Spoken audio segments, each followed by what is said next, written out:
Okay, folks, we're back. We're trying very hard to keep the schedule. We've got a lot of people coming in and out of the black booth today. I think there's some pictures of the booth that have been posted on social media. My next conversation is with Misty Frost, who is the Senior Vice President of Marketing at Instructure. Instructure is one of the LMS providers to the 12 market and one of the newer ones. 2009, 2010? 11, okay. So we're not here to talk about Instructure. I want to be very clear to you, Misty, and also to our audience. This is not intended to be an infomercial. I really want to talk about the challenge of new tools and resources and change. There were a lot of colleges that had LMS platforms, and K-12 as well before Instructure came in. Higher ed is not known as being aggressive about change, a lot of resistance to this. So talk really about the dynamics of bringing new technology into the marketplace. But again, you know what, let me at least give you a little bit of time so you can go back to the office and hold your head high and say, all right, I got a couple of licks in about Instructure, okay? Okay, so Instructure builds the LMS Canvas. Yep. We sell both into higher ed and into K-12. I think we are somewhere close to 17 or 18% of market share. I know Michael just released his squid chart, so that's very exciting. Well, and I think we're somewhere close to 2 to 3% in K-12. Yeah. So lots of players in K-12. of course, you don't have a lot of second grade students using a learning management system. No, it turns out you don't, but we do have some. Yeah. Actually, which might Very be different, surprising. and the dynamics are different between the two marketplaces. Very much. And at least, let me do this one. Interest of full disclosure, I should add that Instructure is one of the corporate sponsors of campus computing. Being a corporate sponsor was not part of the vetting process to bring folks in. We were looking for interesting conversations. Okay? And also a reminder to our audience, we can do questions, so if you would, please post your questions, and if you're on video, we'll try to bring you in if it's a question that looks well, that'll work well for our audience. Okay. Great. So in one sense, you could argue from a marketing cycle, Instructure came to the market late. There were a couple of well-established LMS providers kind of pushing the rock uphill in one sense. Why was the market receptive? What was it that made it work? Because Instructure was the new kid on the block? Because there were other opportunities?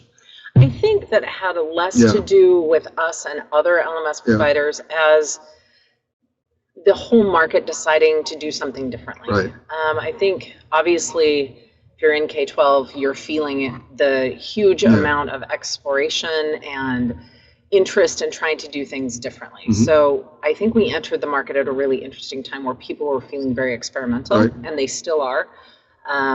It's actually shocking to me how much energy there is in K-12 around trying to do things differently. I think there's a little bit, or at least backlash might be a strong term, but there was so much focus on standardization, and I think there's a natural reaction to that in the market where people want to do the right thing, and technology gives a promise of being able to do it differently. Yeah. Let's just talk about K-12. Schools don't buy books, they buy turnkey solutions. You know, it's second grade reading, seventh grade science, ninth grade math, 10th, 11th grade world history, whatever it might be. And a lot of that, in terms of just the structure of how that market works, the publishers provide turnkey solutions that are not just print and supplement, but also digital. Yet an LMS is really a faculty member's opportunity to put stuff up, design the curriculum, take a core resource, either that comes from a publisher, it's aggregated and supplemented. Seems to me that the LMS plays a very different role, any LMS, not necessarily yours and others, play a very different role in K-12 than they do in higher ed. I think it's much more about solving some of the delivery challenges. So you do have the turnkey solution from content providing, but there's definitely two factors we see. One is the rise of the device, which adds a whole challenge to how content is delivered. And logistically, that's just a nightmare. Right, so when you say device, you're talking about mobile phones, you're talking about tablets, you're talking about families that have old, essentially white boxes. Bring your own. Do we put it on a cart? How do we plug it in? How do we, the whole thing. Huge rise in interest of a device and funding around that. And then, oh my gosh, what do we do with them? And how do we deliver it? And how do we ensure that the kids are actually learning as opposed to, screwing around with them? So an LMS plays a really important bridge solution from the device to the content. And then the other rise that's been really pushed very hard in the last 6 to 9 months is sharing of content. Is talking about collaboration, teacher-generated content, teacher rating of content. How do we publish and push and share new best of breeds. So taking some of what publishers are doing and building on that and trying a lot more collaboration around content. Yet in K-12, we'll come back to higher ed in a moment, there's still a big issue about access and equity. Even if the schools have the computers for the kids to use during the daylight hours when they're on campus. And still there's major challenges there. Even more daunting is the challenge of at home, when it's not just the device, but it's also in fact signal. Yesterday, for example, I interviewed Daryl Adams, who's the superintendent of the Coachella Valley Schools Unified School District. They've got a one-to-one program. They've got 20,000 kids, K through 12, all of them, regardless of grade level, on iPads. But the signal issue for after school was such that they wanted putting routers on school buses and parking them in the communities to light up and bring signal to kids so they could do work afterwards. Again, if all my stuff is on an LMS, if the publishers providing digital curricular stuff, the after school, the access issues are still significant. Very much so. Okay. What about higher ed? Well, obviously, connectivity is not nearly the challenge there. And there's a longer history of that learning management systems. Very much so. It was the initial way I got stuff on the web in the wake of the internet. But the challenge there is not so much the solution that an LMS solves. It's more in allowing teachers more freedom to do the things that they want to do. In K-12, they have very specific, very concrete challenges with technology. And in higher ed, well, there are still challenges. It's more about enablement. We went through a long period in higher ed with the LMS. And the recurring question was, does it make a difference in student academic performance? What is the real role of the LMS? Is it an aggregator? Is it a distribution center? Is it a catalyst? Took a long time. We saw a lot of what I would characterize as crappy research or not well designed. We have 2 classes with and without an LMS. Grades are up, grades were down, something like that. Wasn't until we saw some really good stuff out of Purdue at one point, out of the University of Georgia system, Kat Finnegan, who's now with the Virginia Community College system. Large population studies, large numbers of students across undergraduates. And it looks like in one sense what the LMS does is it's an aggregator.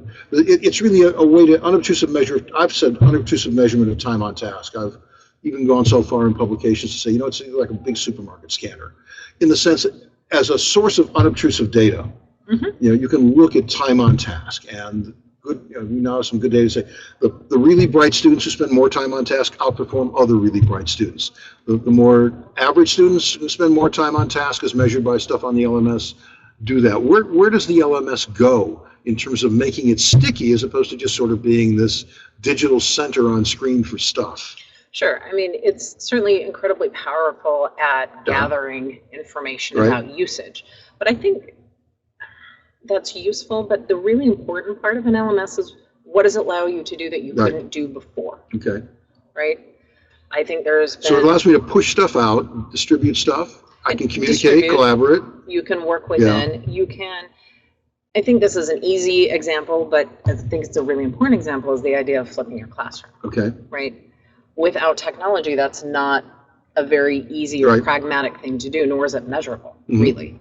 But the ability to actually allow students at whatever level to hear the lecture out of class and then become hands-on in class, I think we're starting to see a lot of data about the validity of that model, which is enabled by technology. The LMS is really there to enable teaching and learning to happen.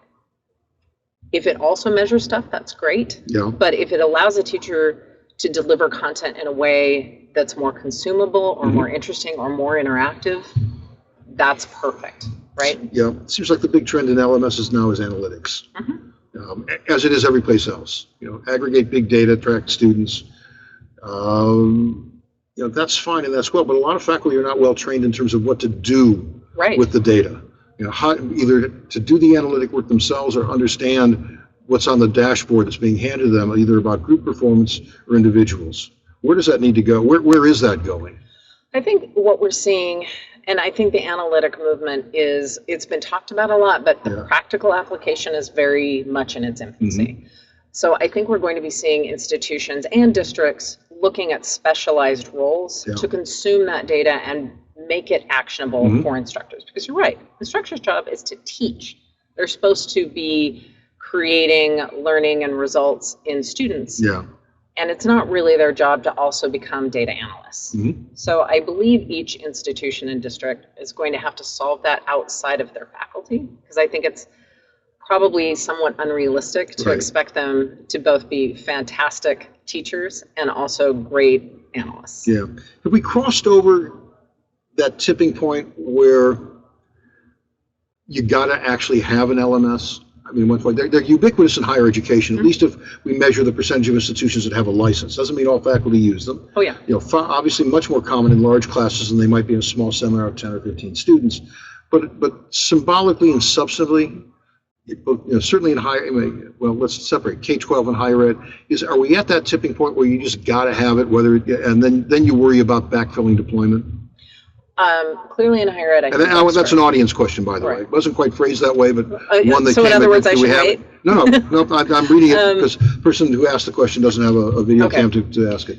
Higher ed, I think that's absolutely true, and has been for a while. I think it's becoming more and more true in K-12. I'm not sure we've hit exactly that tipping point, but I feel that as students are clearly digitally literate, they are expecting to learn that way. The pull as well as the push for technology adoption is getting us there pretty quickly. And lastly, we are at the ASU Innovation Conference. This is a conference of innovation. This is a conference that showcases the early stage work of a lot of entrepreneurs. The creation story in the LMS community, both at Instructure and Blackboard, WebCT, and others, very much about innovators doing stuff. And in the case of Instructure, the two Bryans saying we can build a better widget. Having been on somebody else's, but that was also the case going back to other LMSs in this marketplace. You've been with Instructure for a while. What advice do you offer to the aspiring entrepreneurs who want to disrupt the ed market? What are the 2 or 3 things where attention really must be paid? A lot of it is really in the art of listening. Okay. I think it has been our experience, and something we've observed with a lot of new startups is the thing that I think allowed us to be successful was before we ever wrote a line of code, our founders went and they talked to schools and they rebuilt and re-engineered literally hundreds of times before they actually began the process. And I think when you see a lot of startups, the challenge is they see a problem, but they don't understand the complexities of how that problem Or they see it through the narrow focus of their own experience. They don't really understand what happens at an institution or within a school or watching it in a classroom. And all of that's really, really important. Because at the end, all the innovation in education has to come from within. Okay. That's one. 1 or 2 others? I asked for 3. I know, it's tough. The second is really understand why people buy. Schools buy very differently than corporate institutions, and the needs and the decision process is a very unique thing. Understanding that, critical. And the third, I think, really has to do with community. If you don't understand the community and you can't build and leverage the community to understand the value of what you're doing, you're not going to make it in edu. Great. That's a good 3 points. Misty, thanks very much for joining us. Again, I'm talking with Misty Frost, who's the Senior Vice President for Marketing and Instructure. We're here at the ASU GSV Innovation Summit, and this is a production of Shindig and eSchool Media. And we'll be posting the archives of these interviews out shortly. Next up in my conversation, John Phillips from Dell Worldwide Education. We'll be back in a moment. Stay with